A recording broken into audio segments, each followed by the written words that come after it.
ഓൺലൈനായിട്ട് വിത്ത് വാങ്ങിച്ച് നട്ടുണ്ടാക്കിയതാണ് ഈ ഫ്ലോക്സ് ബ്യൂട്ടി ചെടികൾ. തുടക്കത്തിൽ നല്ല ഉഷാറായിട്ട് വളർന്നിരുന്നു.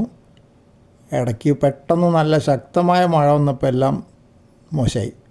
ഇത് അതിൻ്റെ കൂടെ നട്ട ഡാലിയ ചെടികളാണ് ഓൺലൈനായിട്ട് വിത്ത് വാങ്ങിച്ചു. പക്ഷേ അത് ആകെ 2 വലുതായി വരുന്നുള്ളൂ, ബാക്കിയെല്ലാം പോയി. ഇത് മഴവെള്ളത്തിൻ്റെ ശക്തിയിൽ കുറേ കേടായപ്പോൾ ഇറയത്തേക്ക് മാറ്റി വെച്ചതാണ്. ഇപ്പം നോക്കുമ്പോൾ പുതിയതായിട്ട് കുറച്ച് വിത്തുകൾ മുളച്ചിട്ടുണ്ടോ എന്നൊരു സംശയം. കുറച്ച് ചെറിയ തൈകൾ കാണുന്നുണ്ട്. അത് അന്ന് മുളയ്ക്കാതെ ഇപ്പോൾ മുളച്ചതാണോ അതോ ഇനി വല്ല കളകളും മുളയ്ക്കുന്നതാണോ എന്ന് അറിഞ്ഞുകൂടാ. ഈ ഡാലിയ തൈകൾ കാണുമ്പോൾ ഇപ്പോൾ വലുതായി വരുമ്പോൾ ശരിക്കും ഒറിജിനൽ ഡാലിയ തന്നെയാണോ അത് വേറെ വല്ല കളയാണോ എന്ന് സംശയം വരുന്നുണ്ട്. പക്ഷെ എന്തായാലും കുറച്ചുകൂടെ കഴിഞ്ഞാലും നന്നായിട്ട് അറിയാൻ പറ്റും. ഇല കണ്ടിട്ട് ഡാലിയ പോലെ തന്നെയാണ് തോന്നുന്നത്. അപ്പോൾ ഞാൻ കാര്യമായിട്ട് പരിശ്രമിക്കുന്നുണ്ട് ഈ 2 സെറ്റും എങ്ങനെയെങ്കിലും വളർന്ന് കിട്ടാൻ വേണ്ടിയിട്ട്.